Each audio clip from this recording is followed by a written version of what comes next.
All right, everyone, it's funny because right now Trump is actually attempting to hammer Joe Biden in the last week of the election, which we've entered basically the final stage here. Well, 9 days, but same thing. Actually trying to pound him on his stance on Social Security and Medicaid. Now, it's misleading what's being said specifically about Joe Biden. This is a kind of complex story, so I'm going to try to explain it in as much detail as I can. Number one, Joe Biden has never attempted to cut Social Security and Medicare. What this goes to is the Reagan era. Do you remember? Most of you don't, even if you were alive at the time. The Ronald Reagan era and how the Democrats whipped everyone up into a frenzy saying if Reagan wants to take your Social Security away, he wants to cut your payments. Now, Ronald Reagan never cut anything. The great Gipper there, the leading boy of fiscal conservatism, really the only thing that he did was freeze new spending. He kept the budgets the same. You see, year over year, what happens is that these bureaucrats, people at Social Security, the FBI, the Pentagon, literally every aspect of government, they universally ask for more money than the prior year. Now, because of inflation existing, technically, if you want to keep things at the same nominal level, you need to do that. It's just the way that it works fiscally. If you wish to decrease the relative scope of government in comparison to the larger economy, you simply have to let private growth grow faster than that rate of government bloat, which is really what it is. The government is intrinsically intertwined with every aspect of human life in most countries in the world, and it's inefficient and stupid. The way in which the world's fiscal system runs is not capitalistic enough. In any country, there is not a single country in the world that has enough capitalism, in my opinion. What happened is that Biden is actually fiscally sane, or was. He's pretending to be completely out to lunch on economic issues now, and he embraced the Green New Deal and end fossil fuel and yada, yada, yada, tax the rich and stuff. Biden has never done any of these things. Simply never happened. This is why we know that when he's elected, if that happens, he will backstab the left. These leftists that are saying, well, we're going to have a Green New Deal, we're going to ban all the guns, we're going to tax the billionaires. It's not going to happen, dude. It's totally not going to happen. Bernie Sanders, by the way, is a sellout too, because the same things that he was crucifying Biden for on the debate stage, now he's trying to attack Trump for. Trump is going to cut your Social Security, says Bernie. Biden's the one that was involved with spending freezes. Trump hasn't done that. Trump is deregulating things and lowered people's taxes. That creates some new debt because you're still funding these government programs. But by and large has been fiscally a success. Joe Biden, if he manages to get elected, is actually probably more likely to swing back to the moderate side. This is like what Obama did. Obama's like, well, we're going to end all the wars and close Gitmo and go after those damn dirty corporations. Instead, he bailed the corporations out. He didn't bail out the little guy, only the corporations. Threw a bunch of money to bureaucrats with the shovel-ready bullshit that never worked. Remember Solyndra and so forth. Biden was right there as the VP at the time, just as culpable as Obama, partially responsible for designing all this shit. And they marginally raised taxes across the board, mainly on the working middle class, causing the recession to drag on for several years longer than it needed to. That's Obama's fiscal policy. It is neoliberalism. That's Biden's fiscal policy. The biggest change that you will notice if Biden is elected in any foundational way as far as the economy goes is that your taxes, if you're in the working or middle class, will rise considerably. There will be an ACA mandate restore. That's a 2.5% tax if you don't have health care. So if you're not rich enough to afford health care, you have to pay money to the government. It's the most regressive, asinine, least left-leaning possible policy proposal on the subject I can think of. The payroll tax will never be endangered. By the way, another regressive tax that shaves off the productivity of the lower classes. It's not affecting someone who's super rich. It affects people who are self-employed disproportionately. The child tax credit will go away, the doubling of the tax credit. For a person who is an entrepreneur in the middle class, they'll pay $5,000, $7,000 more. That's a huge amount of money, by the way. This is a tax increase if Biden is elected. But if he does historically what presidents do, lurches back to the center once in office, if he's elected, he's not going to touch Social Security. But it's a good attack line because every elderly person in the country is deliberately kept on a shoestring welfare-style budget by the government whenever possible in order to make them basically like continuous slaves. That's basically what welfare is, and Social Security has been basically part of that. Now, we have to differentiate that slightly.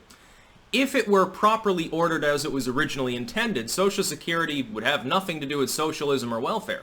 It's a pay-in, draw-out system. You've paid money in through the course of your life. When you're older, you qualify to take money out of the system.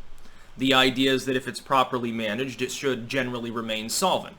The problem is Congress repeatedly underfunds it, borrows money from it, there's a huge bureaucracy associated with it, and it's mandatory. I think that it shouldn't be. I think that if a person thinks that they can manage that aspect of their income better than the government, they should, by all means, as long as you're not willing to bitch about it when you're older. I realize that the intent was, well, some people aren't good at managing money. You think the government is? Government's made up of the worst fiscal managers. Yes, the average reasonably intelligent person probably would be better off investing it into a private portfolio or buying a bunch of carrots, really. That extra money, maybe they could get better nutrition, then they wouldn't need as much health care when they're old. They'd still be able to work longer and they'd be healthier. Maybe that would help. You want to help the elderly, just what you need to do is stop pumping the food full of corn syrup, number one, and number two, encourage people to get more exercise. That's basically it. You could definitely shave the cost of medicine in the United States if you did that. But see, that would be a solution that would work. Government doesn't want to sell you solutions that work. It wants to sell you solutions that don't work, that sort of just patch things up a little bit and metastasize down the road so they can sell you more things. Because every time they sell you something, they're taking a cut. Government loves to blow. When people are saying Biden wanted to cut Social Security, no, listen to his actual words and listen to the audio itself. He was voting 4 times, he voted for a spending freeze. That is not a cut. If I say year over year I'm not increasing your budget, it doesn't mean that I'm taking money away from you. It just means that I'm keeping you at that same level. He voted in favor of this repeatedly. However, I would think that that would be problematic for all of these jaded leftists who are pretending that Joe Biden being elected somehow this is some great thing. If I was a leftist, I'd vote for Trump. I'd be worried that if Biden gets in there, that all the liberals that are getting rabble-roused and fanaticized by leftists right now would go back to sleep. And by the way, they will. The amazing atheist actually alluding to that basic concept the other day. Yes, there will be a systemic collapse of the far left. But when you don't have Trump derangement syndrome to feed people, because the president is just a boring neoliberal, you're going to suffer such a goddamn salt hangover, it's going to be hilarious. I almost hope Biden wins just so that I can say told you so 2 years from now as well, when the Republicans have a supermajority in the House and Senate and obstruct literally every agenda that the Biden presidency could possibly have. It'll be 2010 all over again. You'll probably end up with another Trump subsequently. Anyway, populism will win the era. I don't think leftism is going to. If Trump wins, populism proceeds, the economy will come back, COVID will eventually be a non-thing, the legacy media will continue to vomit all over itself, and Trump will give them enough rope to continue hanging themselves. Populism and liberty will look better and better because they'll be objectively winning, especially in the fiscal sense. If Biden wins, the left goes back to sleep, by and large, the marginal left. The far left will suffer, really. You'll basically be crumbling your own movements. Within the Dem Party, the AOC-style Ilhan Omar schism, eventually the Democratic bigwigs are going to stomp you out of existence. They have the money, they have the corporations, they have the will of Silicon Valley, and you will live to see the censorship that's being applied to libertarians and people on the conservative spectrum applied to people on the far left with even more fervor if Biden wins the presidency. Half of you will be offline. You'll be using alt tech. And then once again, I'm going to say told you so. By the way, these are all ironclad predictions for the next couple of years, assuming Trump loses. Tough time to be a progressive, so-called. There's no progress in it. Biden's got fiscal sense. See, that's the problem.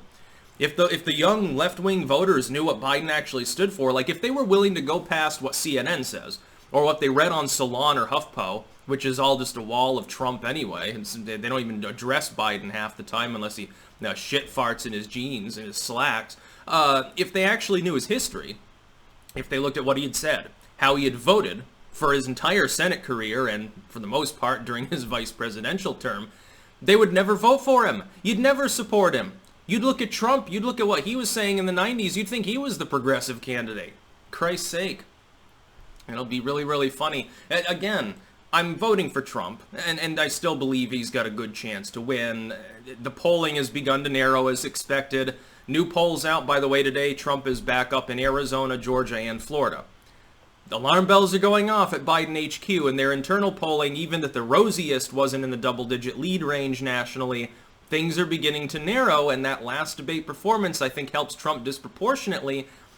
All you need is a situation where the Trump voters turn out big. Big turnout means a Trump win. If people don't show up to the polls on Election Day, Trump loses.